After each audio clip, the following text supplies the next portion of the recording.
एक अहम खबर आपको दें, लाहौर में मुबैना धांधली के खिलाफ तहरीक इंसाफ का एहतजाज। पुलिस ने इचरा से सलमान अकरम राजा को गिरफ्तार कर लिया है। लाहौर से पीटीआई रहनुमा लतीफ खोसा और हाफिज फरहत अब्बास समेत मुतअद्दिद कारकुन भी गिरफ्तार कर लिए गए हैं। मुल्तान से सीनियर सियासतदान जावेद हाशमी के दामाद और नवासे को हिरासत में ले लिया गया।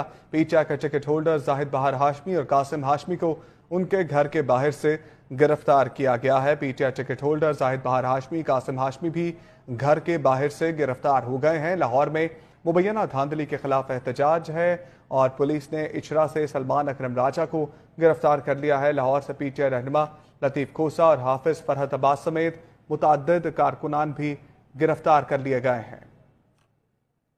मजीद तफसीलात जानते हैं, नुमाइंदा चैनल न्यूज एहसन अरशद हमारे साथ मौजूद है। एहसन अरशद, बताइएगा, गिरफ्तारियां अमल में लाई गई हैं? जी बिल्कुल, मुबैना धांधली इलेक्शन में मुबैना धांधली के खिलाफ जो है वो आज एहतजाज की कॉल दी गई थी।